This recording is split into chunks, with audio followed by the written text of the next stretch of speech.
Olá, seja muito bem-vindo a mais um vídeo da série Espiritualidades, trazendo especialistas em assuntos que são correlatos com a espiritualidade, coisas que nós gostamos, coisas de autoconhecimento, diretamente da espiritualidade.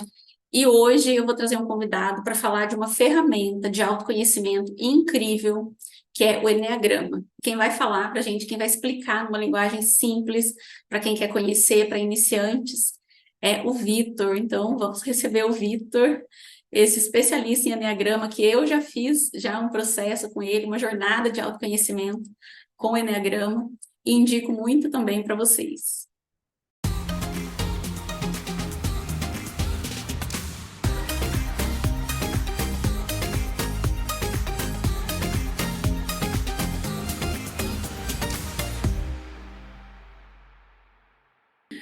Então, seja muito bem-vindo, Vitor. Que alegria receber você aqui. Muito obrigada por ter aceito esse convite e trazer tanta informação rica dessa ferramenta incrível que é o Eneagrama. Não, o prazer é todo meu, assim, o prazer é realmente uma honra poder compartilhar um pouquinho, de poder falar um pouquinho mais, de espalhar um pouquinho, porque o Eneagrama realmente é um mapa muito grande, assim, é um mapa que traz muito autoconhecimento, só que poucas pessoas conhecem. E quem conhece ainda geralmente tem uma visão um pouquinho não tão profunda do quanto que ele pode ser interessante, de quanto que ele pode realmente revolucionar a nossa vida. Muita gente que eu já conversei conhece o Enneagrama de uma forma mais de comportamento. Então, é, dá para aprofundar um pouco mais, dá para falar um pouco mais, dá para a gente ir mais fundo nisso tudo e, querendo ou não, ir mais fundo nós mesmos, assim, porque o Enneagrama vai falar da nossa personalidade, do nosso, do nosso padrão, de como que a gente vê o mundo e como que a gente lida com as coisas. Uhum. Então, quando a gente passa só do comportamento, entra mais para nossas ideias, nossas crenças e para nossas emoções, aí o negócio fica mais legal. Uhum. Eu já fiz, né? Já participei com você aí da tua jornada, sei como é incrível. Eu considero que o autoconhecimento, ele é a porta de entrada para a espiritualidade. Eu comecei nesse universo da espiritualidade com o autoconhecimento, então é isso que aconteceu comigo, é isso que eu acredito e é isso também que eu quero proporcionar para as pessoas, né? Esse caminho de trilhar pelo autoconhecimento, pela espiritualidade. E o Eneagrama é uma ferramenta fantástica de autoconhecimento, de trazer, né, a nossa luz e também as nossas sombras, né, mas que podem ser trabalhadas. Inclusive na jornada, né, você incentiva a gente a trabalhar ali semanalmente, desafiador, mas muito, muito rico mesmo. E se apresente, então, quem é o Vitor? Fala um pouquinho de você, dessa tua jornada também. Tá, então, gente, olá todo mundo, né?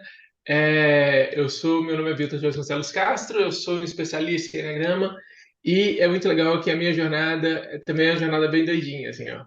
É, Desde pequenininho, assim, desde que eu era pequenininho, eu queria ajudar as pessoas, eu queria deixar a vida das pessoas um pouco mais fáceis.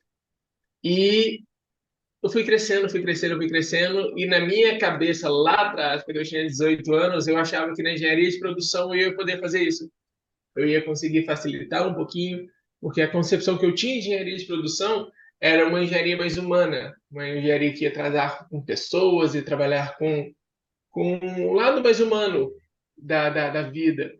E foi um banho de água fria no processo, porque quando eu fui entrando, fui me formando, eu fui percebendo que ela trabalhava muito mais com processo, com padronização, com estatística, controle da qualidade. Nada contra engenharia de produção, eu adoro engenharia de produção, eu realmente gosto, mas não era o que eu estava buscando. E quando eu saí, eu entrei num processo muito grande de me perguntar o que que eu ia fazer.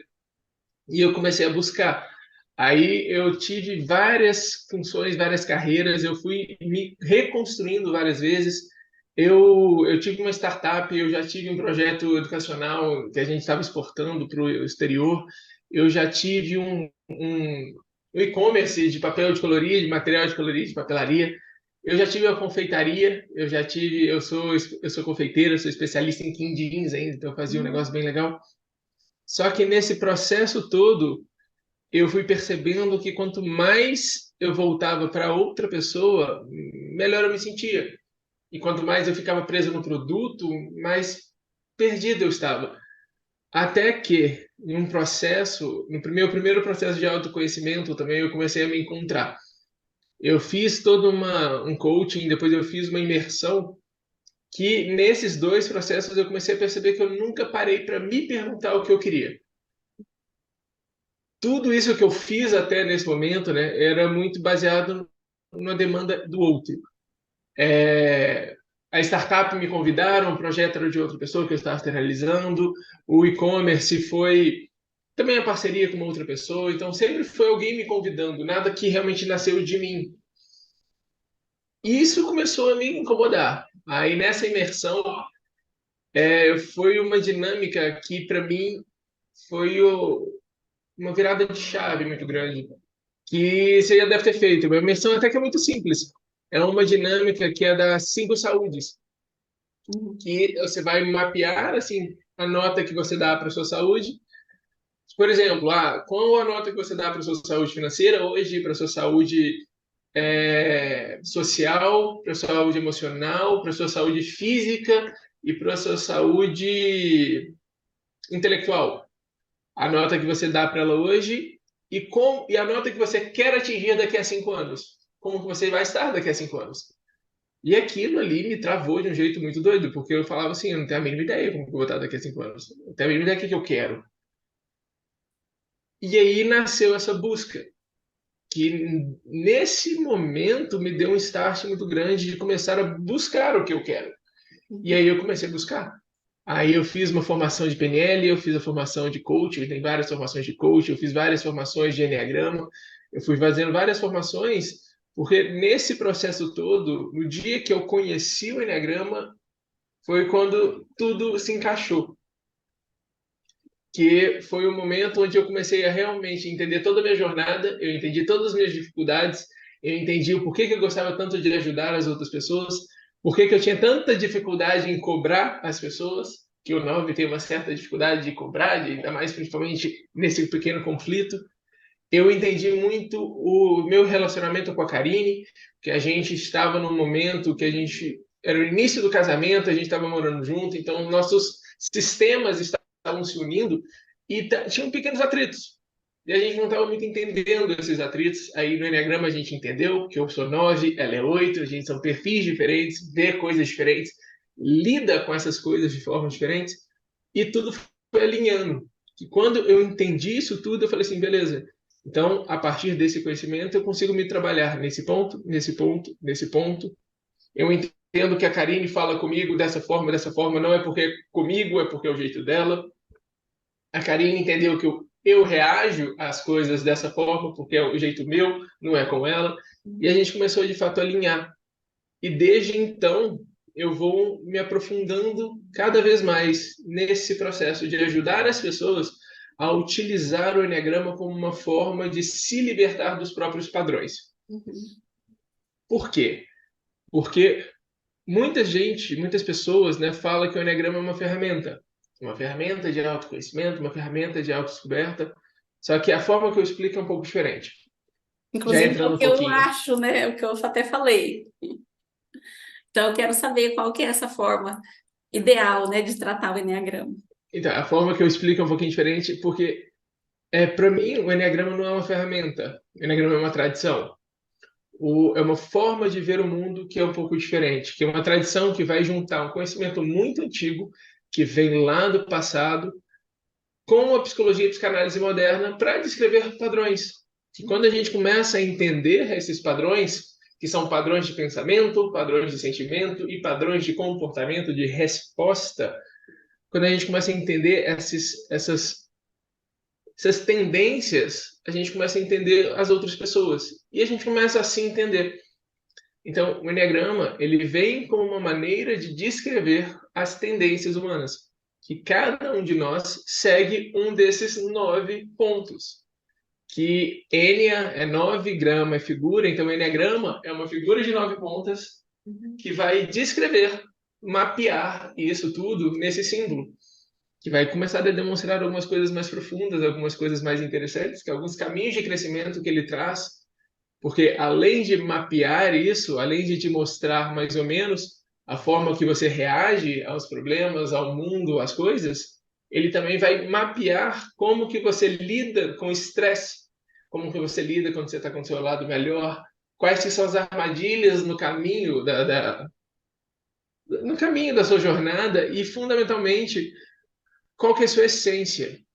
O que verdadeiramente brilha aí dentro, o que verdadeiramente é seu maior ponto forte que a gente tende a distorcer ao longo do caminho.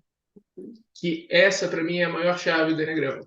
Ele vem te mostrar qual que é verdadeiramente sua força.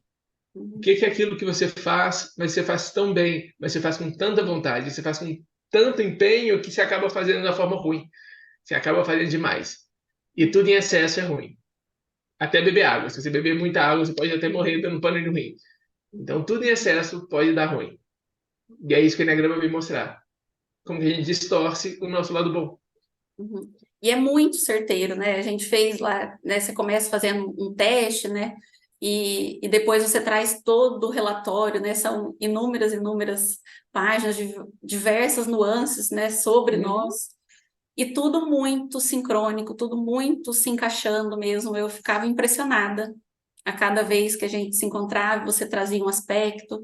Então, você traz aspectos, né, diversos sobre relacionamento, sobre o trabalho, intelecto, até o lado espiritual, né? Então, achei Uhum. super incrível que fala, né, quando é que eu busco mais a espiritualidade, quando é que eu busco meditar mais, tudo se encaixa muito. E às vezes são coisas que a gente até sabe sobre nós, mas quando você vê isso, né, de fora, quando você vê isso apontado ali e explicado por alguém, você traz mais consciência, além do que você também traz os caminhos de crescimento, né? Não é só falar, olha, você é assim e ponto. Não, tem os caminhos de crescimento, né, dentro do Eneagrama, né, para a gente aproveitar tudo isso e viver melhor, né? Eu acho incrível que você consegue viver melhor o teu relacionamento com a Karine a partir desse Esse entendimento, né, conhecimento, sim. a partir de saber, né, qual que é o jeito de cada um. Inclusive eu e você temos o mesmo tipo, né, o 9, e assim, é incrível, muito bom mesmo. Eu amei fazer essa jornada com você, muito esclarecedor. E esse é um ponto que é legal, que mesmo nós dois sendo 9, nós somos diferentes. Porque essa é outro ponto-chave que eu vejo do Eneagrama que, para mim, que foi que verdadeiramente me encantou. Porque o Eneagrama, ele vai falar de 9 tendências, 9 personalidades, 9 tipos, só que ele não se limita a isso. Ou seja, não é porque você pode pegar 100 pessoas do tipo 9 que elas não vão ser iguais. Cada uma vai ter uma nuance, cada uma vai ter um jeito, cada um vai ter um trejeito ali, cada um vai buscar uma coisa. Algumas podem ser mais energéticas, algumas podem ser mais sociais do grupo, algumas podem ser mais introspectivas. Cada pessoa vai ter um padrão, cada uma pessoa vai ter uma forma de manifestar esse padrão.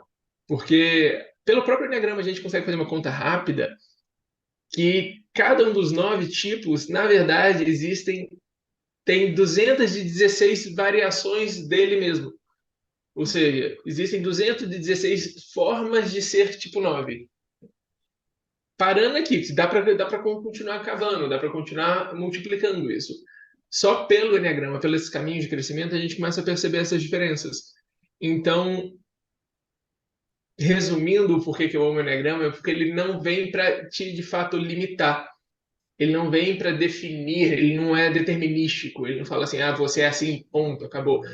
Ele vem para te mostrar qual que é o quartinho que você já se prendeu e como sair dele. Uhum. Que é como se fosse uma grande, essa metáfora eu gosto bastante, até falei na primeira sessão que é uma metáfora que o Padre Domingos usa bastante. É como se o Eneagrama descrevesse uma grande casa redonda. Uma grande casa redonda que nessa casa existem 9 quartos, onde cada um desses quartos tem uma energia, tem um ambiente, tem uma janelinha para o mundo. E que quando estamos na nossa essência, a gente corre por essa casa aproveitando tudo que cada um dos 9 quartos tem de melhor para oferecer. Uhum. Ou seja, a gente consegue aproveitar e utilizá-lo para saciar uma demanda, uma vontade, para realmente tirar proveito desses quartos. Só que, na nossa personalidade, algo aconteceu com a nossa criancinha que pode ter sido um evento, pode ter sido uma percepção, pode ter sido um trauma, pode ter sido muito inconsciente, pode ter sido no barriga da mãe, pode ter sido de N motivos, mas algo aconteceu com a nossa criancinha que ela começou a se sentir ferida, ela se sentiu machucada de alguma maneira. E desse machucado, desse ferimento, dessa dor, ela se prende no quartinho. Ela vai para o quartinho onde ela se sente mais segura. Ela vai para o quartinho onde ela sente que ali ela vai conseguir sobreviver, que ela dá conta. E ela se tranca lá. Aí ela vai crescendo, vai crescendo, vai crescendo, aí vira um adulto que acaba esquecendo que existe outros 8 quartos.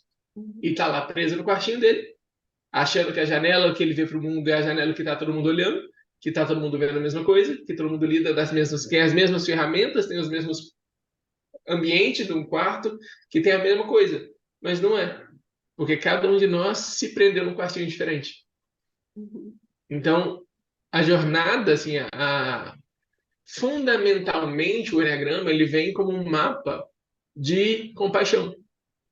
Primeiro, para você ter compaixão com você mesmo. Para você perceber que tá tudo bem. Que a maioria dos problemas que o ser humano vem tendo é por comparação. É porque eu olho para fora, eu olho para os outros, eu penso assim, putz, está todo mundo fazendo um negócio que eu não consigo, que eu não sei fazer. Ou então está todo mundo preocupado com o negócio que não é o que eu estou preocupado. Ou então todo mundo tem muita energia assim para fazer, para ir para frente, eu estou aqui, eu me sinto desgastado, eu me sinto sufocado para o negócio. Ou então, sei lá, todo mundo faz as coisas pelos cocos, assim, as pessoas estão fazendo sem se preocupar com os detalhes, e para mim o detalhe é importante, eu sinto que eu tenho que ser perfeito. Então, cada pessoa vai ter esse seu padrão, sua forma de pensar, de sentir, de agir, que quando você compreende esse seu padrão, essa sua tendência, você começa a pegar um pouquinho mais leve com você. Você já começa a não achar que você é estranho. Existe uma razão para aquilo tudo. Existe a Karine fala que aquele dossiê é o manual de como você funciona. Tem um manual, assim, você vem com o manual. E depois, compaixão para com o outro. Você começa a perceber as outras pessoas de outra forma. Porque, exemplo, eu com a Karine, eu não vi ela 8. Daqui a pouco eu falo um pouquinho mais dos 9 tipos, daqui a pouco eu dou esse negócio. Mas eu 9 buscando paz, buscando evitar conflito, buscando ficar tranquilo, ficar em harmonia. Ela 8 buscando ação, buscando execução, buscando ir para frente, buscando energia. A gente batia de frente, porque o que ela buscava era diferente do que eu buscava. E era quase que diametralmente oposto. Então a gente ia bater de frente. É inevitável. Só que ela vinha querendo me motivar de ir para frente, de fazer as coisas, de ter energia, só que ela vinha com a energia dela. Aí eu me sentia esgotado, eu me sentia invadido. Aí eu me defendia dessa energia dela, recuando, me afastando um pouquinho, indo para um ambiente mais tranquilo, recuando. Mas ela achou Ela, que estava te fazendo bem, né? Na cabeça dela, sim, era o super, bem que super ela melhor queria. intenção. E eu, com super melhor intenção, para não entrar nessa energia que poderia gerar um conflito, alguma coisa assim, que eu interpretava dessa forma, eu recuava. Ela interpretava a minha recuada como eu estava ignorando ela. Aí o circo pegou fogo, porque aí ela ficava com raiva, ela vinha de fato e tentava me chamar minha atenção, e aí começava uma briga gigante por normalmente motivos bestas. E simplesmente porque a gente não entendia o padrão um do outro. Ela achava que eu estava ignorando ela, eu achava que ela estava me atacando. Depois que a gente entendeu, eu preciso de mais tempo para internalizar, para de fato ligar a inércia ali, quebrar aquela inércia. Então, a forma que fala com o 9 é diferente. Impor para o 9 é pedir para ele não fazer. A Selma pode falar isso também. Virar para o 9 e falar se você tem que fazer isso é pedir para ele não fazer. É. A gente é meio embirradinho, assim. A gente tem um ladozinho, um quezinho de teimoso. Só que o 8 também tem. Só que a teimosia do 8 é uma teimosia mais de você não pode ficar parado, você tem que estar em ação, você tem que estar em movimento. Ficar parado é desperdício, vamos agir, vamos, tudo, é muita energia. Então eu gostava de brincar que era a Karine era uma força imparável, eu era um objeto irremovível. Então, assim, aí não ia dar certo. Aí a gente alinhou a conversa. Nossa, é incrível. Eu acho que se todos pudessem ter acesso a esse autoconhecimento, assim, entender o mundo poderia ser mais pacífico, né? Porque Oh, dentro da tua demais. casa você já conseguiu implantar uma certa paz. Então, quantos conflitos a gente tem, né, nos relacionamentos, no trabalho, familiares, amorosos, né? Que através desse autoconhecimento você consegue compreender melhor, levar a paz. Incrível. Essa é uma parte legal, que não necessariamente é levar paz, porque quando eu comecei a de fato fazer meu trabalho como nove, eu comecei até a levar conflito, porque o nove, como também você sabe muito bem, a gente preza a paz a todo custo, a nosso custo. Então, quando eu comecei a trabalhar isso, eu comecei a entrar um pouquinho mais no conflito, a gente começou a ter. É, é que tá, não é briga, mas a gente começou a ter mais energia. A gente então começou a ter como que eu vou explicar isso? Você começou a É, falar mais, a ter um. exatamente, eu comecei a ter mais postura, mais presença, mais atitude, mais ação. Aí é muito interessante que tem alguns tipos dentro do Enneagrama que a jornada deles é para exatamente evitar a paz. É para trazer um pouco de caos no negócio, é para começar a entrar em ação, começar em movimento. Outros já é para trazer mais a paz, para trazer um pouco mais de presença, um pouco mais de estabilidade, um pouco mais do agora. E outros é para outras coisas, e que cada um tem Uhum. trabalhar uma questãozinha. Então, explica um pouquinho, você consegue explicar um pouco para gente, para quem está assistindo, tentar se identificar, né? Depois, é claro, você vai dar uma pincelada assim muito mínima aqui pelo tempo que a gente tem, porque todo o trabalho que você faz em cima do Eneagrama é um trabalho longo, né? São vários encontros, várias horas falando sobre essa individualidade. Mas para as pessoas terem uma noção, você consegue trazer um pouquinho aí das principais características de cada um? Sim, não, então, eu até preparei um negocinho para trazer, porque eu gosto de falar, a primeira coisa que eu gosto de falar é assim, escuta essas explicações que quem estiver escutando, para todo mundo que estiver escutando, para os flamingos, eu escutar, mas presta muito atenção em quatro pontos. São quatro pontos que são muito importantes. O primeiro é prestar atenção no que você sente. Porque quando eu descrever, eu posso, para qualquer pessoa que eu conheça, eu posso descrever qualquer um dos nove tipos que a pessoa vai se identificar. Porque a primeira grande lei do Eneagrama é a lei do um. Que a lei do um fala que temos os nove dentro de nós. Ou seja, você é o todo, você é a casa redonda. Então, querendo ou não, eu posso descrever qualquer um dos nove e você pode se encaixar ali dentro. Então, repara em como você se sente quando eu falar de cada um, porque alguns deles vão doer um pouco mais. Um deles assim vai te tocar, vai falar assim, isso aqui tocou num lugar mais fundo. Eu me lembro que eu identifiquei com alguns dos pontos dos demais, mas tem aquele que você fala assim, nossa, não tem jeito, É, é, esse. é aquele que você fala assim, isso aí sou eu. É o que toca. A segunda dica é presta atenção nas suas motivações, porque isso eu gosto de falar. Todos os nove tipos podem fazer todas as coisas. Todo mundo pode fazer tudo. Só que cada pessoa vai fazer por um motivo diferente. Então, quando eu estiver descrevendo um tipo e você fala assim, putz, eu faço isso. Só que eu não faço por isso, não é isso que eu estou buscando, não é essa a razão pela qual eu faço isso. Eu faço querendo outra coisa. Então, por exemplo, eu tenho dificuldade de falar não, posso ter dificuldade de falar não. Só que não é para evitar conflito, é porque eu não quero deixar outra pessoa chateada. Ou então é porque eu tenho medo que se eu falar não, a pessoa vai me castigar. É o mesmo comportamento, dificuldade de falar não. São três motivos diferentes para ter esse comportamento. Então, olhar para essa motivação é muito importante, porque é dali que você vai começar a rastrear seu tipo.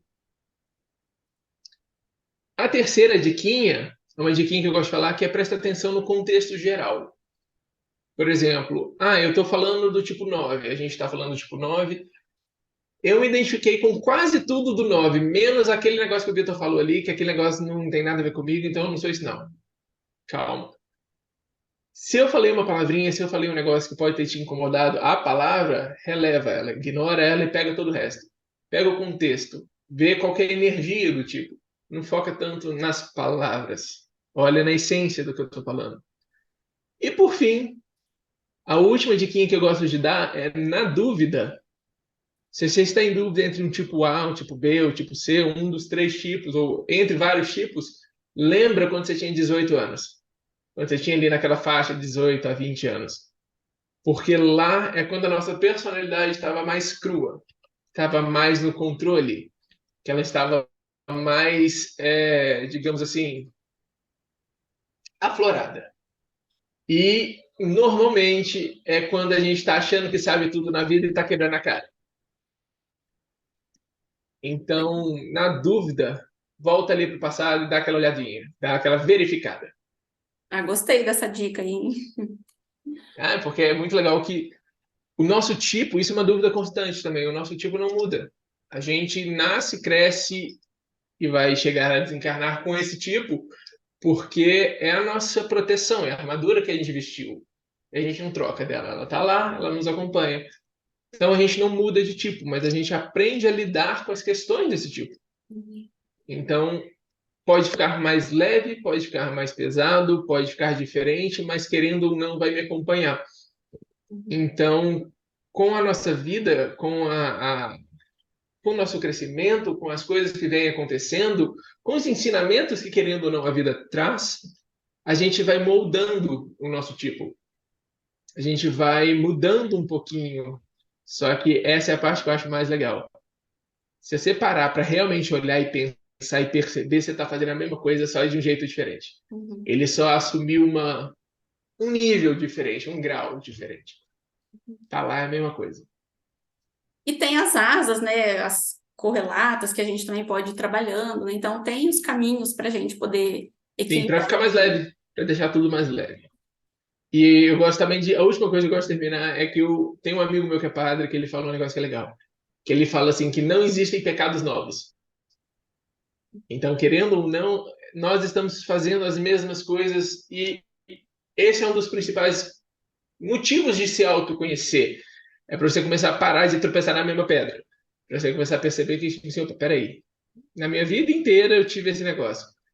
Quem sabe se eu fizer diferente? Quem sabe se eu parar de insistir nisso aqui e começar a fazer ali e ver um outro caminho, ver de outra perspectiva?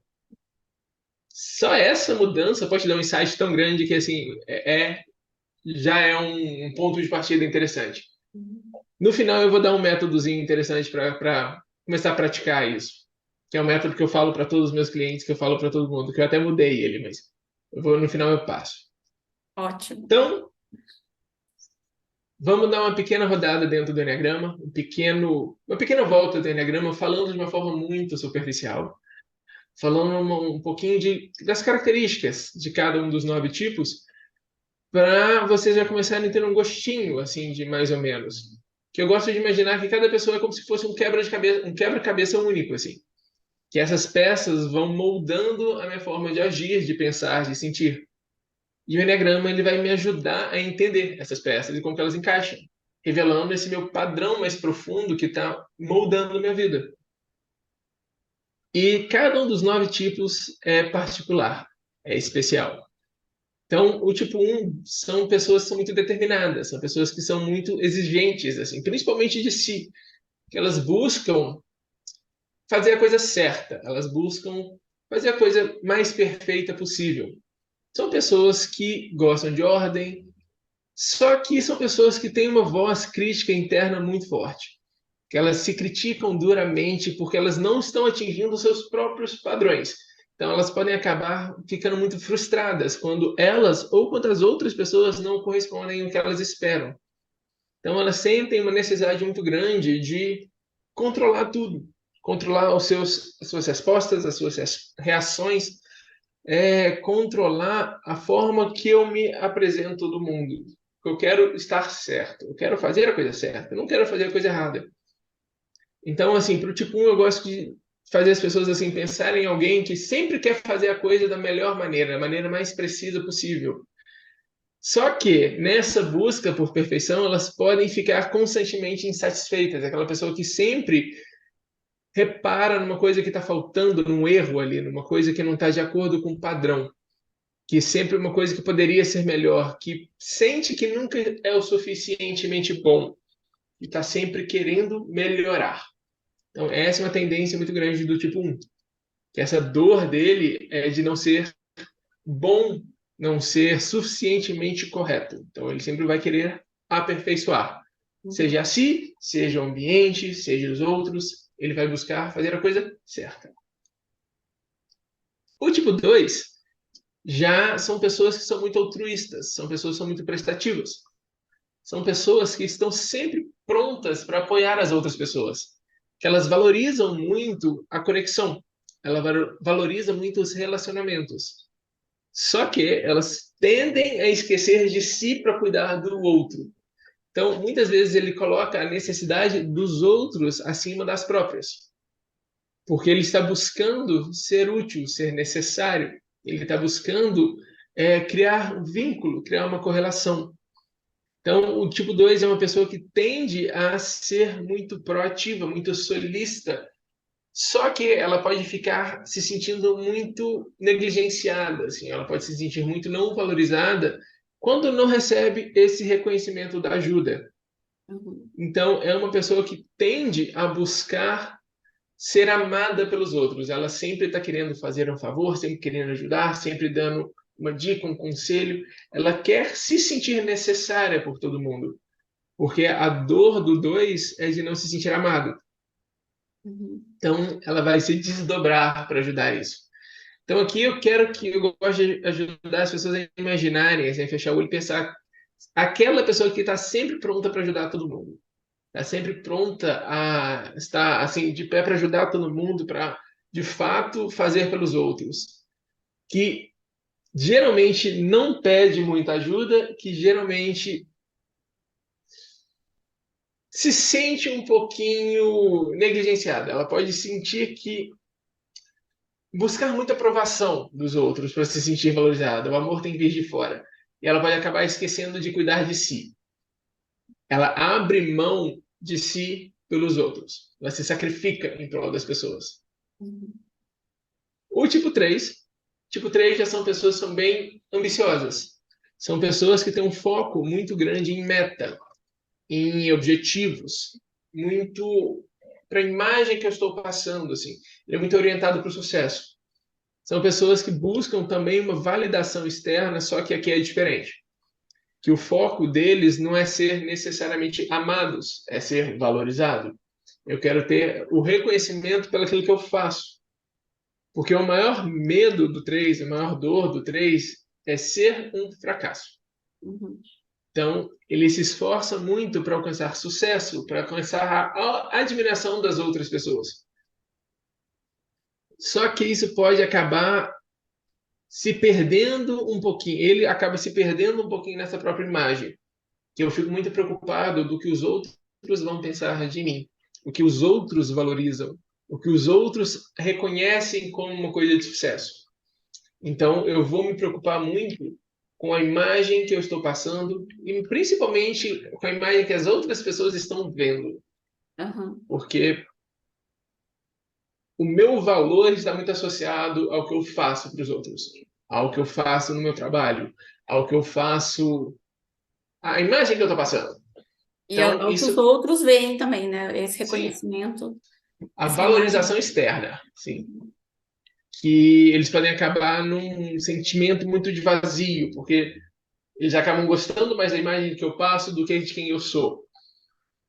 Então, aqui, eu gosto de convidar as pessoas a visualizarem assim, alguém que se esforça muito para alcançar o objetivo, que trabalha e trabalha e trabalha e está sempre preocupado e está sempre olhando e está sempre nesse foco muito mais de atingir metas e objetivos do que de fato viver aquilo.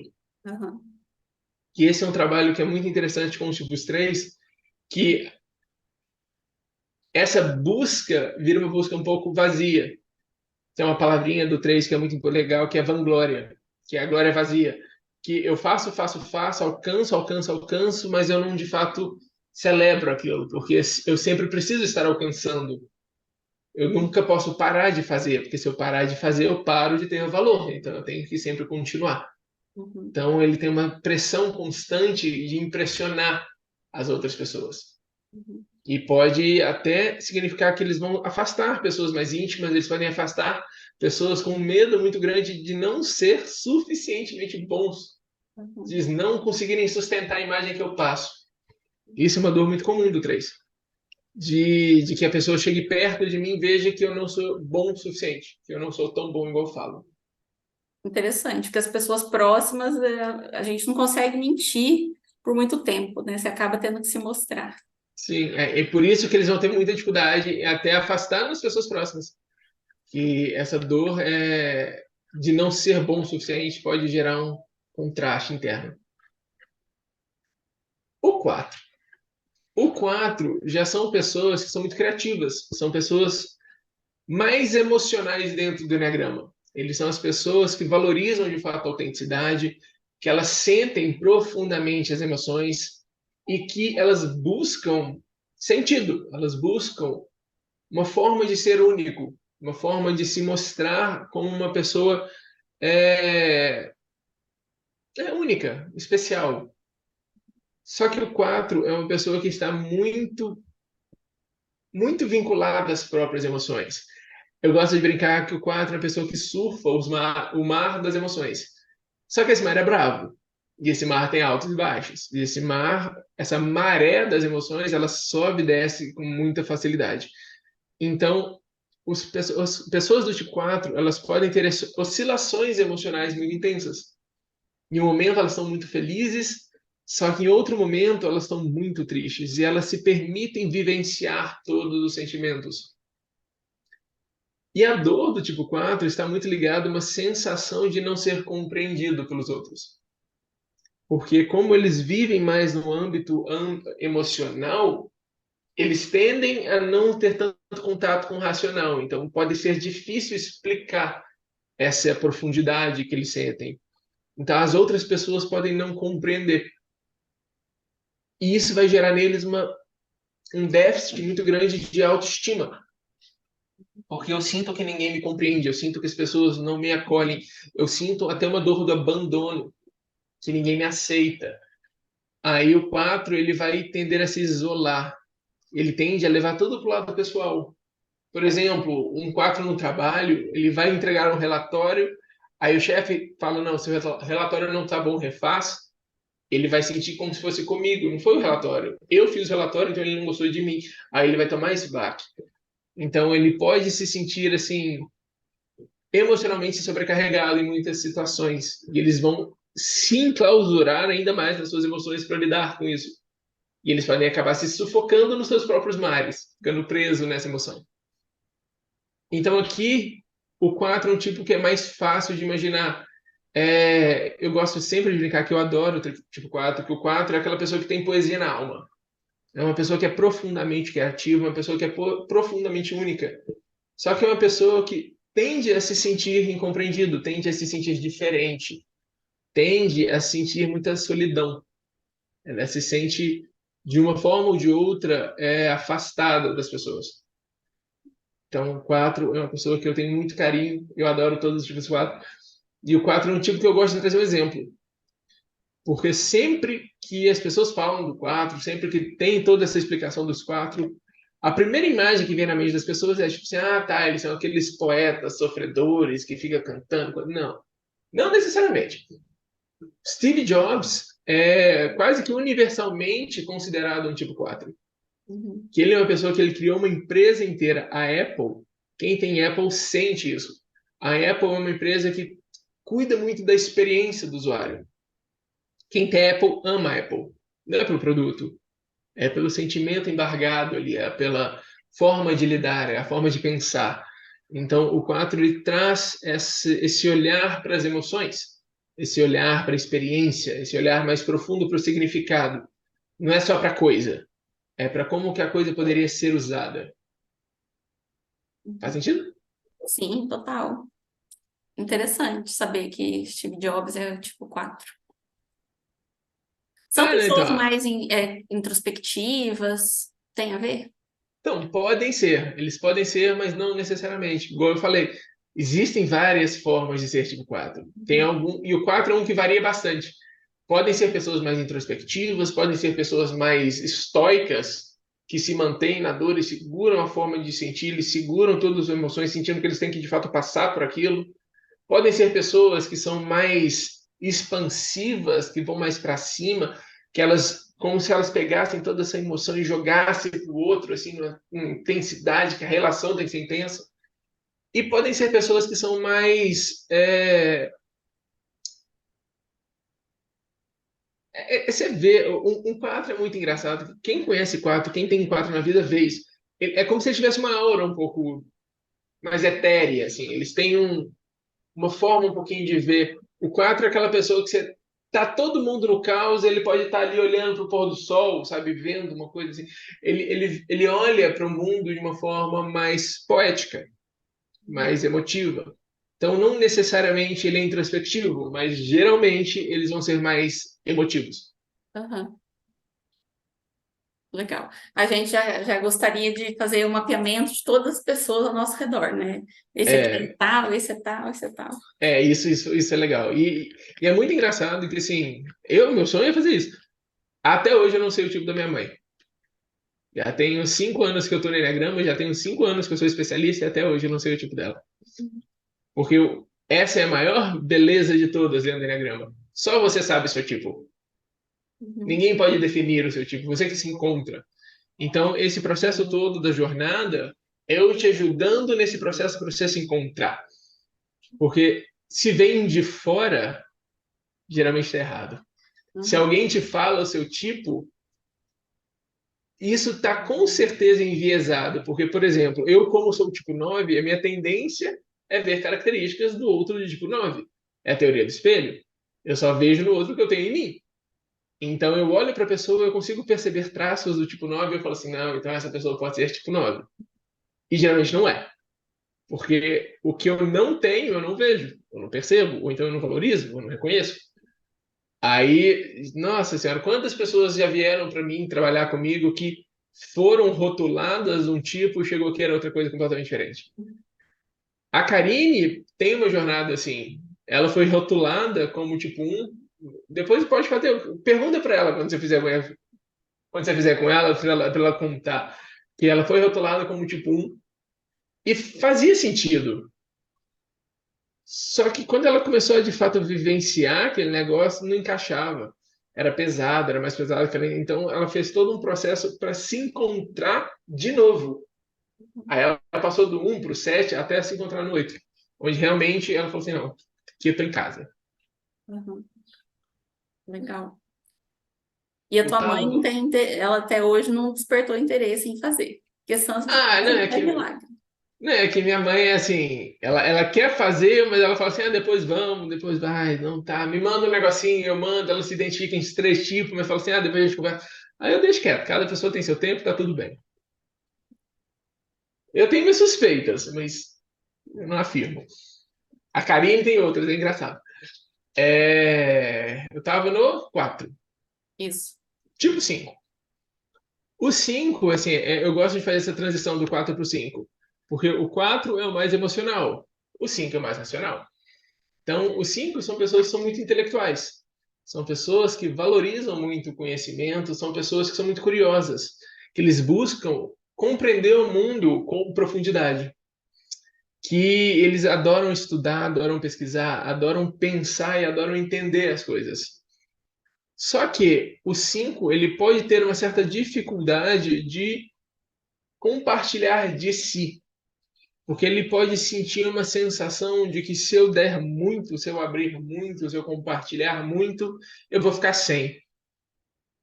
Então eles tendem a se afastar, tanto fisicamente quanto emocionalmente, para isolar a sua privacidade, para tentar ser autossuficiente, para diminuir as demandas externas em cima dele, Uhum. para economizar o seu tempo, sua energia, as coisas que ele vê como prioritárias. Então, assim, aqui no 5 eu gosto de lembrar as pessoas assim, visualiza assim, alguém que adora aprender, alguém que adora estudar, alguém que adora se especializar nas coisas. Só que no meio desse foco todo intelectual, é uma pessoa que pode ter dificuldade, que pode até evitar expressar as emoções, que pode ser mais distante, que pode ser um pouco frio. Não que ele não tenha emoções e sentimentos, é só que ele pode ter realmente essa dificuldade de compartilhar. Então isso pode afetar o relacionamento. Do 5 eu gosto de brincar que assim, eu sempre fazia uma piadinha quando eu estava explicando o 5 durante as jornadas, que o 5 é aquela pessoa que vai se especializar nos besouros sul-africanos. Assim, ele vai pegar, vai fazer um curso, ele vai entender e vai fazer um negócio para descobrir e saber tudo sobre esse processo. E eu fazia essa piadinha até ao conversar com o 5, eu fiz essa piadinha e ele começou a rir. E ele riu e falou tipo assim, não, então, eu fiz isso. Exatamente dos besouros. Não, ele fez isso, ele fez todo um curso de. Ah, eu esqueci o nome do negócio. Bom, ele fez todo um curso sobre toda. Eu acho que é os besouros fala bosta. Era um curso dos besouros fala bosta sul-africanos para entender todo o ritual de acasalamento deles. E se especializou no negócio, entendeu o negócio todo e beleza. Aí eu fiquei com aquela cara de assim, tá, mas o que você fez com isso? Ele fez nada. Fiquei curioso, fiz e formei, e foi. Tá bom. É. E é esse processo. É o risco de Ele, dar exemplos, hein? Você se depara com alguma coisa não. assim. E era muito engraçado que na minha cabeça esse era o exemplo mais assim, aleatório que eu conseguia pensar. E pum, bateu direto na pessoa. Deu tudo certo. O tipo 6. O tipo 6 são pessoas que já são muito leais, são pessoas que são muito responsáveis, são pessoas que são muito cautelosas, são pessoas que estão constantemente tentando antecipar possíveis problemas, que são pessoas que podem ter certas questões assim com ansiedade, porque elas têm muita preocupação com segurança, com estar seguro, com o que pode acontecer, com o que, beleza, a gente vai viajar, então e se isso acontecer, para começar a se precaver de todos os problemas. Só que aí que tá, o 6 é uma pessoa que está constantemente avaliando os riscos, e isso pode gerar nele uma excessiva cautela, que é um excesso de futuro. Excesso de futuro, a gente sabe, é ansiedade. A ansiedade que vai gerar muita indecisão, que vai gerar muita desconfiança. Não necessariamente dos outros, ele pode até ter desconfianças de si. Eu, por exemplo, eu não sei se eu sei lidar com o que pode acontecer. Então, o 6 é uma pessoa que pode evitar até dar um passo importante na carreira, um passo importante na vida, porque ele não sabe o que pode acontecer. Uhum. Tem um cliente meu 6 que fala uma coisa que é assim, ó, prego que se destaca é martelado. Então, por muito tempo, ela ficou estagnada na carreira com medo de alavancar porque ela não sabia o que poderia acontecer quando ela virasse gerente. E assim, ela é super mega preparada, super mega foda o negócio, ela conseguia fazer o cargo de uma forma muito bem, só que ela tinha medo de que, e se eu não conseguir? E ela sofria pela possibilidade de talvez não dar certo. E ela ficava num cargo que não supria tudo que ela queria. Então, Uma autossabotagem, né? Dentro o desse universo. 6 é, se não for o mais, é um dos que mais se auto-sabota, porque é um excesso de pensar. E eu adoro brincar, porque assim, todo mundo fala que o tipo 6 é pessimista. Porque ele está sempre olhando os problemas, os riscos, assim, avaliando os cenários, avaliando tudo que pode dar errado. Só que, na realidade, isso eu falo com todo o tipo 6 e todos os tipo 6 concordam, o tipo 6 não é pessimista, ele é realista. Uhum. Eu não quero que dê errado, mas eu estou alerta para tudo que pode dar errado. Eu quero que dê certo, mas eu estou preparado para caso dê errado. Então, assim, esse exemplo é um exemplo perfeito para imaginar possíveis tipo 6. É aquela pessoa que está sempre avaliando tudo o que pode acontecer, que está em constante preocupação, que tem uma certa ansiedade perante o futuro, perante as possibilidades, perante a incerteza e que busca segurança. A decisão fundamental do 6 é a que vai trazer mais segurança. Não necessariamente é a melhor. É a que vai me fazer me sentir mais seguro. É pela alta racionalidade, né? Então pensa demais, né? Traz muito medo, quer segurança, né? É uma característica de quem está muito no pensamento racional. E eu acho que é engraçado que de todos os tipos racionais, o 6 é o menos racional, mas ele é o que mais pensa. Por quê? Porque ele começa a pensar tanto que ele sai da linha de raciocínio lógica e começa a entrar na paranoia. E ele começa a pensar umas coisas que, sim, não vão acontecer. Então ele sai da racionalidade, ele começa a ter pensamentos irracionais, só que ele acha que está certo. Então é muito engraçado quando um 6 começa a perceber esse padrão e ele começa a diferenciar o que é alimento das abobrinhas da cabeça, que as minhocas da cabeça estão falando, e o que é verdadeiramente uma preocupação. Uhum. Porque ele começa, de fato, ter um raciocínio lógico, não Uhum. porque a nossa mente não distancia, ela não diferencia possibilidades de futuro real, imaginação da realidade. Então, se eu penso só problema, eu só vou enxergar problema, isso vai confirmar que só existe problema. Então, eu só vou pensar problema, então eu só atrai problema. Aí começa a entrar num buraco sem fundo. Uhum. E aí começa a achar racionalidade naquela loucura, né? Não, exatamente. Aí por isso que sai da casinha. Uhum. O 7. O 7 já é quase que o oposto. Que o 7 já são pessoas muito otimistas, são pessoas muito aventureiras, são pessoas que têm muita energia, estão sempre buscando experiências, estão sempre buscando oportunidades novas, diversões novas, coisas novas, prazeres novos. São pessoas que estão em constante busca por alegrias, que são muito enérgicas, assim, que são muito empolgadas. Só que são pessoas que podem ter muita dificuldade em estar presente, porque elas têm essa busca muito grande que elas podem ter muita iniciativa e pouca acabativa, que elas estão sempre buscando algo mais prazeroso. Então, da mesma forma que o 6 projeta todos os problemas e se perde nisso, o 7 já projeta todas as possibilidades e se perde nisso. Uhum. Então, o 7 é uma pessoa que geralmente tem dificuldade de estar aqui no agora. Ele está falando com você, ele está conversando com você, pensando que ele vai fazer daqui uma hora, daqui pensando no final de semana, já pensando naquela viagem.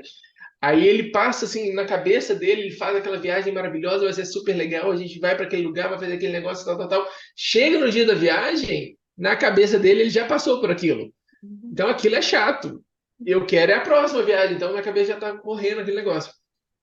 Então, para o 7, é pensar numa pessoa que está nessa busca, assim, que é muito, muito. O olho brilha buscando coisas, ele está sempre buscando alegria, novas experiências, que fundamentalmente e na raiz é uma forma de evitar a dor. Uhum. As pessoas do tipo 7 são pessoas que são muito alegres e muito felizes, e muito divertidas, e muito brincalhonas e muito otimistas, porque elas querem evitar o tédio, a dor, a coisa chata. Então, elas podem ter dificuldade para lidar com emoções mais difíceis. Uhum. E aí não entra em profundidade nas coisas, né? Porque tá sempre buscando algo novo, desiste daquela ali, já vai para um novo, então não Uhum. se aprofunda em nada. Então, normalmente o 7 ele tende a ser mais generalista do que especialista. É Uhum. aquela pessoa que sabe um pouquinho de tudo. Ele gosta de saber um pouquinho de tudo. Ele tem essa energia de saber. Conversar com o tipo 7 é conversar com uma pessoa em curva. Que ele está falando de uma coisa, dessa coisa ele já lembra uma outra coisa, já mudou de assunto, e quando ele vê, já está falando da terceira coisa, ele vai falando assim, ele traz muitas informações ao mesmo tempo. Uhum. Então ele tem essa energia, assim, muito. É muito criativo também, só que é uma criatividade mais racional. É mais imaginativo do que emocional, digamos. Uhum. Chegando na Karine, no tipo 8. O 8 já são pessoas que são muito assertivas, são pessoas que são mais diretas, são pessoas que são mais. Têm a presença, têm a autoridade. São pessoas que são muito protetoras.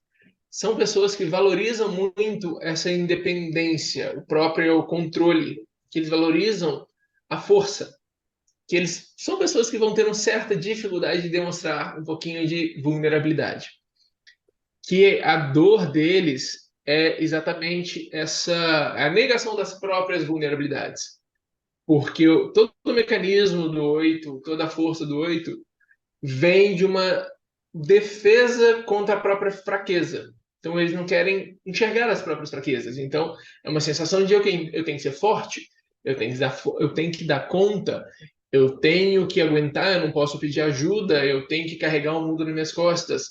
São pessoas que têm certa dificuldade em assumir que estão erradas. Têm certa dificuldade em largar o osso, de pedir ajuda.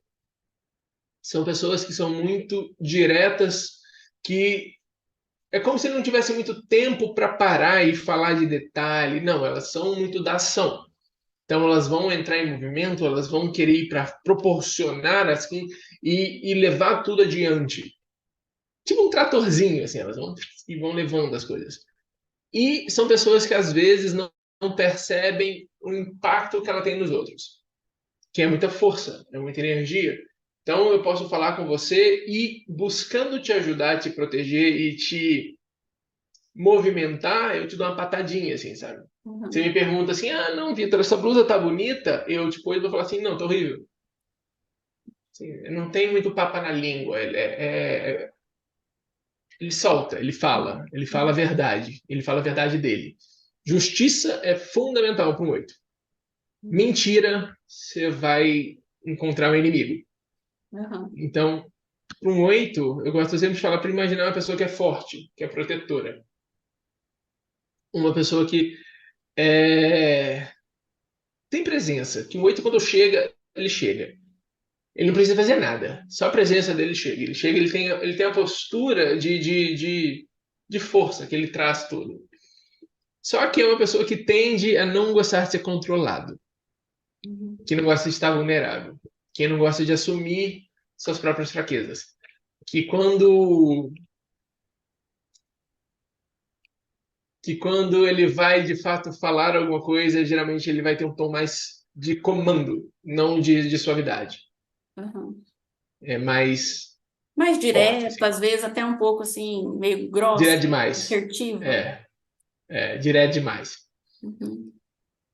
E para concluir com nove, nosso tipo, nossos queridos nove, que é o nove? Nove são pessoas que são mais pacíficas, são pessoas que são mais serenas, são pessoas que são mais harmoniosos, assim, eles buscam a harmonia do ambiente, eles buscam e valorizam a união do local onde eles estão, que eles evitam conflito a todo custo.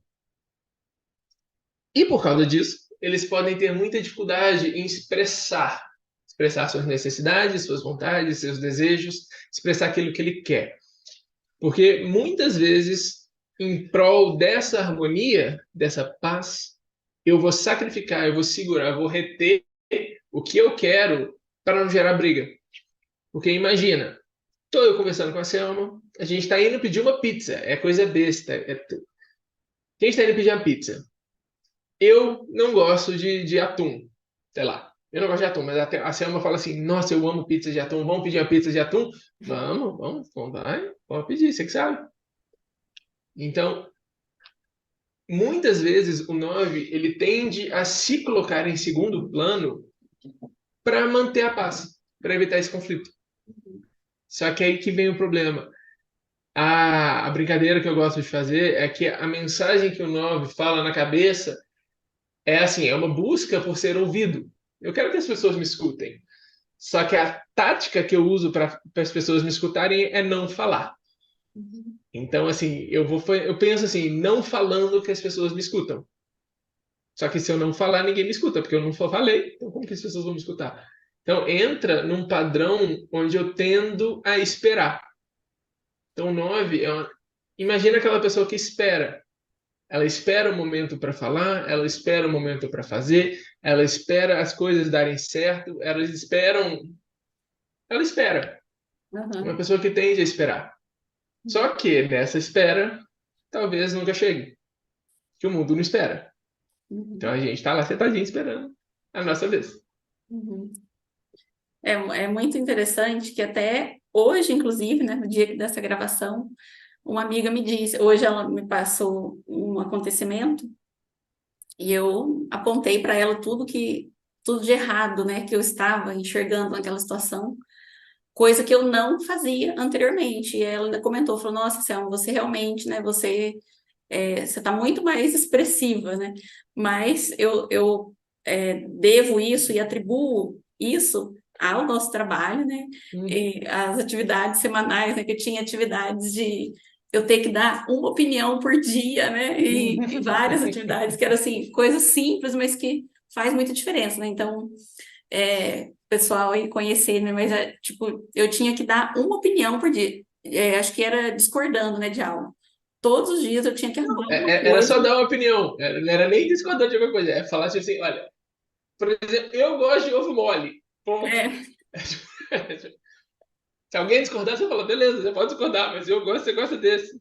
Ir para o 9, isso é difícil.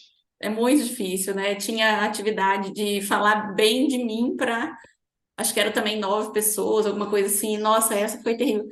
Eu não conseguia falar bem de mim para minha mãe, eu não conseguia mandar uma mensagem para a mãe e falar assim, mãe, olha, eu sou estudiosa, eu sou inteligente, eu sou isso, aquilo. Tamanho é a dificuldade. Então, cada perfil, né, vai ter a sua própria dificuldade. E Uhum. para cada um, a sua dificuldade, ela é imensa, ela é enorme, ela é desafiadora, né? Mas vale muito a pena fazer todo um trabalho, não só de se conhecer, mas um trabalho também de se aprimorar, de curar algumas coisas. É libertador, é rico demais esse trabalho. E, inclusive, né, Vitor, essa jornada que você faz, não é só o teste, né? Essa jornada toda que você faz, né? Você criou essa jornada, né, em X encontros, né? Fala um pouco mais sobre isso e como que Tá, você ajuda as pessoas. tá. Então, como que funciona a minha metodologia, né? Por que que meu enneagrama chama enneagrama invertido? Porque a minha busca não é te trazer para o enneagrama. Eu não quero que você entenda enneagrama para saber esses 216 tipos de cada um dos 9 tipos. Não. A minha jornada com as pessoas é para eu te guiar nesse mapa do enneagrama para você começar a entender o seu padrão, para você conseguir aplicar todo esse conhecimento na sua vida. Então é para você entender como que você funciona, como que seu tipo vai realmente influenciar na sua vida pessoal, no seu a forma que você pensa, a forma que você sente, a forma que você reage, quais que são as pedrinhas que a gente vai tropeçando, que tem uma frase que eu amo, é que ninguém tropeça em montanha, a gente tropeça em pedrinha. E são essas pequenas pedrinhas que vão reforçando, que vão tropeçando, que a gente vai caindo, que vai, de fato, criando a necessidade de criar essa armadura e reforçar essa armadura para me proteger mais. E quando eu me vejo, eu estou me sufocando em mim mesmo. Então, nessa jornada, a gente vai olhar como que é o meu tipo, como que ele funciona, vou estruturar ele melhor, ou seja, dessas 216 variações do meu tipo, qual que é a minha, o que que isso representa na minha vida, dos instintos, das asas, das flechas, do nível de consciência, de todos os caminhos de crescimento, e qual que é a minha essência. Porque eu gosto de falar que a nossa personalidade é a distorção da minha essência. O 9, por exemplo, em essência, é o mais diligente, é o que mais faz. A personalidade do 9 é a que mais espera, é a que quase que menos faz. Que menos faz para si. Para os outros ele faz muito, mas para si é o que menos faz. Então, em essência, ele sabe botar prioridades e fazer a coisa acontecer. Na personalidade, ele não tem muita noção, ele acha que tudo é igual, a mesma prioridade, e acaba colocando outras coisas menos conflituosas na frente, que talvez não sejam as mais importantes. Então, quando a gente começa a entender todo esse processo, entender no meu lado pessoal, eu começo a me olhar de outra forma. Só que na jornada a gente vai continuando o processo. Aí eu começo a entender como que o meu tipo interfere, influencia no meu relacionamento, relacionamento com os outros, relacionamento amoroso, qual que é o papel que eu sinto que eu preciso fazer para ser aceito, relacionamento com minha figura paterna e materna, com meus filhos, no como que eu lido com o outro, como que o outro me vê, como que o outro me aceita e o que que eu sinto que eu preciso fazer pelo outro. Então aqui a gente começa a falar da minha relação com as outras pessoas. Uhum. Depois a gente começa a falar sobre o meu lado profissional, de como que meu tipo influencia todo o meu lado profissional. Questões de liderança, de trabalho em equipe, de motivação, de feedback, de relação com o tempo, relação com o dinheiro, de várias coisas que vão de fato influenciar todo esse lado. Porque aqui que foi onde basicamente a minha consultoria nasceu, de como eu conseguir aplicar o Enneagrama de fato na vida das pessoas. de como que de fato eu consigo perceber qual que é a minha postura e comunicação perante meu chefe, perante um funcionário, perante meu cliente. E cada um dos 9 tipos tem características muito peculiares. E quando a gente vai entendendo isso, a gente consegue entender coisas muito interessantes. Por exemplo, foi estudando isso tudo que eu comecei a entender por que que eu tinha dificuldade em cobrar. Uhum. Porque eu, como 9, eu, na época da minha confeitaria, eu entregava lá, por exemplo, um pedido para o cliente, 50 produtos, deixava lá e ele falava assim, eu buscando cobrar, né? Eu falava assim, ah, não, o preço é tal. Aí ele falava assim, ah, tá, vamos fazer consignado? Já não sabia falar não, já não sabia o negócio, aquele conflito, eu falava assim, não, tá bom, vamos fazer consignado então. Aí, beleza, aí eu voltava para casa já pensando, para que que eu fui fazer esse negócio? Meu Deus do céu. Aí eu chegava lá, nesse seguinte, semana seguinte, no dia combinado, mandava para ele, ele falava alguma coisa, já enrolava, já falava assim, não, que não vendeu, ainda estou tentando, depois eu te pago. Aí, quando eu via, eu não cobrava mais, que eu falava assim, ah, deixa esse troço quieto, Uhum. não quero É, esse olha só como trabalho. a gente vai se prejudicando, né? Aí, quando eu percebi isso, eu falei assim, meu Deus. Mas quando você vai entendendo esse padrão, hoje eu já consigo fazer isso de outra forma, porque quando eu entendo o problema, eu entendo a dor, a gente consegue criar estratégias para lidar com isso. Então hoje eu já tenho outro processo, já signifiquei de outra forma, É, eu falo assim, que é existem muito legal. estratégias para tudo, né? A gente tem, cada um vai ter a sua dificuldade, mas existe uma forma diferente de fazer. Então, tem formas diferentes de falar não. Dá para equilibrar tudo.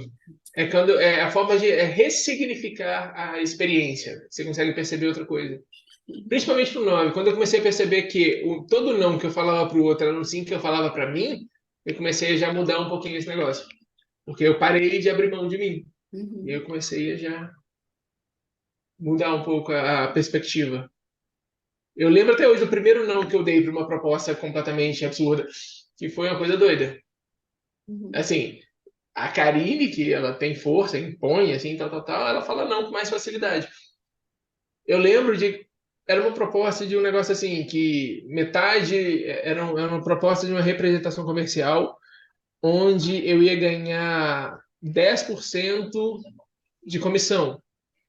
Aí uma pessoa me propôs um negócio assim: eu vou te dar uma lista de nomes e eu fico com metade da comissão. Aí eu falei assim: ah, legal, né? A pessoa está fazendo trabalho, é um nome qualificado, uma lista qualificada, vale a pena. Não, não, não. É uma lista aleatória, fria, você tem que ligar para as pessoas. Eu tive que segurar o sim aqui, ó. Eu falei: não, não, não, não, para mim assim não faz sentido. Ah, beleza. Ninguém morreu, deu tudo certo. Terminei o telefone, eu tava me sentindo bem, aí eu liguei pra Karine, a gente ficou uns 15 minutos pulando de alegria, porque eu falei um não sem morrer, sabe? Ninguém morreu e tava tudo bem. Então foi muito interessante essa dinâmica. Ai, que legal, é tão bom, né? É uma vitória quando a gente É, transcende um desafio. e é uma coisa assim, que para outros tipos, algumas pessoas vão escutar isso e falar assim, "Mas óbvio que é não.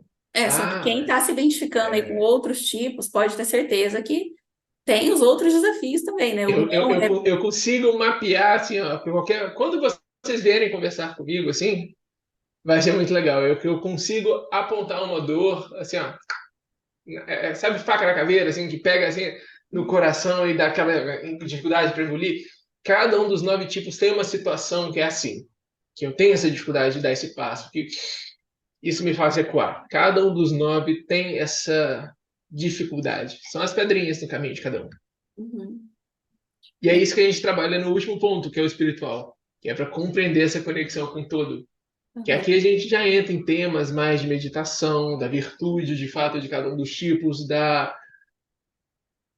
aí é legal, da cabala, da geologia, dos chakras, do xamanismo, dos elementos fundamentais de cada um. Uhum.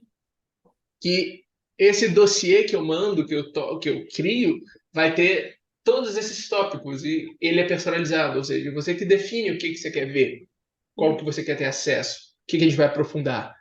E a gente vai montando a sua jornada baseado no que você quer ver. Por É, eu isso que achei cada super jornada é única. interessante isso, né? Você falou, você quer ver espiritual, óbvio, né? Você quer ver relacionamento, você quer ver carreira. Muito E é interessante. legal que sempre tem um que dói, um dói mais. Uhum. As 4 sessões, as 4 temáticas, pessoal, profissional, relacionamento espiritual, um vai pegar.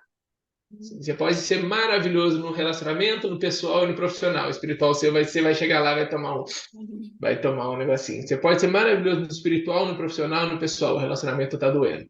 Então Uhum. sempre vai ter um que dói um pouquinho mais. E essa é a parte que é legal. Que é aqui que eu consigo de fato ajudar a equilibrar todos os processos, porque são pratinhos que a gente vai rodando, que quando a gente vai percebendo que é mais fácil do que parece, não precisa ser tão difícil, eu começo a lidar com as coisas de uma forma mais fácil, começa a ficar mais fluido, começa a ficar mais simples. Eu Uhum. paro de me cobrar tanto. Uhum. E são 8, né? Nessa jornada específica, né, que foi a que eu fiz, são 8 sessões, né? São 8 encontros. Só que aí eu tenho uma jornada mais simples, eu tenho uma jornada mais profunda, eu tenho uma sessão que é uma sessão de constelação, eu tenho uma sessão que é uma sessão que eu gosto de falar, que é Enneagrama 360, que a gente vai olhar para a sua vida como ela está hoje. Então, tem várias ferramentas, tem vários caminhos, tem várias jornadas diferentes. E Uhum. aqui está um negócio legal que eu queria fazer, que eu estava até conversando com a Karine, para todos os flamingos, né, para todos vocês. Quem quiser conhecer mais, quem quiser saber mais, quem quer aproveitar dessas jornadas, me manda lá no meu Instagram, que é vitor.enegrama.invertido, a mensagem assim, eu escolho. Manda assim, eu escolho, que a gente vai conversar, que eu vou saber de vocês estão vindo da Selma, e vocês vão ter uma condição diferenciada. Aí, dependendo da jornada, vai ter um desconto. Dependendo da jornada, da escolha, eu posso fazer um presentinho para todo Olha, mundo, para de fato honrar toda essa presença, honrar vocês que estão escutando até agora, honrar todo mundo que está aqui. eu agradeço em nome das Flamingas, que elas vão ficar felizes e eu posso dizer que vale muito a pena. Todo processo, né, toda jornada para a gente se compreender é muito valiosa. Eu dou muito Uhum. valor a isso. Eu acho que não tem curso técnico que valha mais do que um curso, uma jornada para você se compreender. Eu dou muito, muito valor mesmo. Na época eu trabalhava, né, nessa parte assim mais administrativa, financeira, fazia cursos, né, de Excel, cursos de isso e aquilo, matemática. E cada um tem sim que fazer dentro da sua área, né, seus cursos, especializações, mas essa parte do desenvolvimento humano, de desenvolver a si mesmo, isso é um diferencial enorme.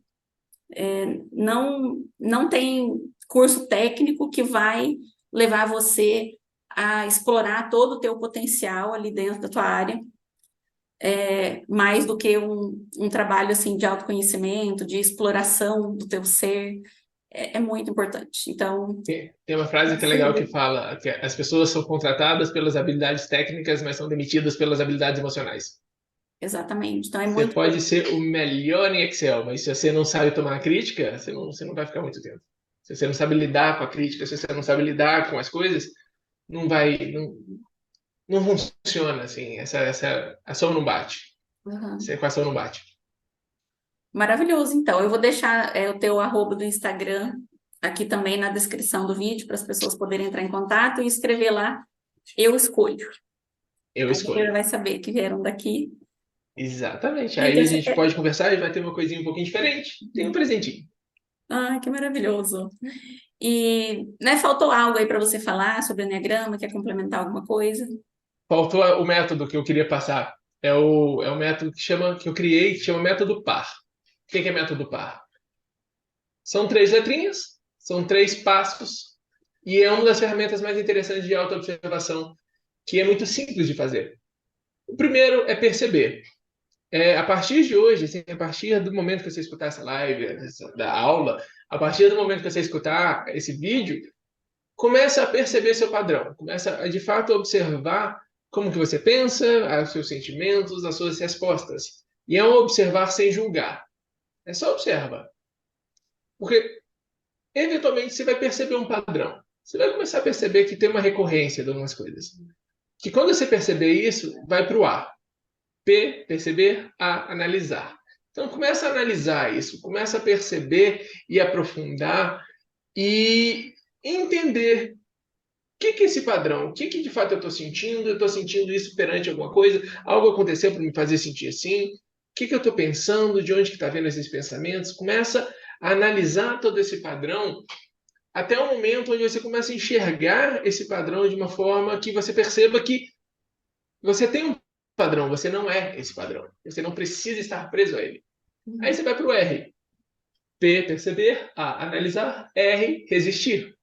Você começa a questionar. Eu tenho que seguir esse padrão? Eu tenho que fazer isso? Eu tenho que pensar isso? Eu tenho que sentir isso? Eu tenho que fazer isso? Dá para fazer diferente? Dá para pensar diferente? Tem alguma outra forma de fazer? E começa a fazer um pouco diferente. Esse é um exercício que eu passo para todos os meus clientes, que eu passo para todo mundo, que é uma forma muito interessante de você sim observar melhor, você se entender um pouco melhor, e você começar a mudar e resistir a esse padrão. Uhum. Eu lembro, eu fiz esse exercício, e é uma forma autônoma até mesmo, né, da gente poder ir se observando, se conhecendo, né, em algum nível a gente consegue já, né, sozinho ali, ter uma certa observação e trabalhar alguns aspectos, aí a gente chega num ponto que você fala, não, agora eu acho que eu preciso de uma ajuda, alguém de fora, preciso de algo mais completo, mas já é um É grande legal que passo. é um músculo que você vai treinando. Uhum, Que vai chegar um momento, se você treinar e fizer e aplicar, e depois de bastante tempo, vai chegar um momento que você vai se pegar no pulo, quase fazendo. uhum. Aí que o negócio vira, aí que é legal. Você percebe antes de fazer, né? Porque muitas vezes a Sim. gente faz e depois Não, cai a ficha, né? Depois fala, normalmente é assim que começa. Fiz de novo, semana passada eu tava fazendo aquele negócio de novo. Não, opa, mês passado eu pensei esse negócio. Aí vai chegar um momento que vai ser, opa, quase pensei, quase fiz, quase senti. Aí muda. Aí aham. fica legal. Aí é um ponto de virada mesmo. Uhum. Muito bom, Vitor. Foi maravilhoso levar esse conhecimento, isso que ajuda tantas pessoas, né? Você tem ajudado tantas pessoas, eu acompanho você lá, as pessoas terminam a sessão com alegria, né? Palavrinha. Você vê pelas Sim. palavras Uhum. que elas demonstram. Então, é um trabalho sério. Todas as sessões eu elogiava muito, porque realmente o Vitor faz um trabalho diferenciado. Não é só um teste, né? Não, é um trabalho completo. Então, obrigada, viu, pelo teu servir, servindo as pessoas dessa forma, ajudando dessa forma tão bonita e profissional. Obrigada por dispor o seu tempo para vir aqui. E estamos Obrigado pelo juntos. convite. Tamo junto, com certeza. Então, gratidão, até a próxima.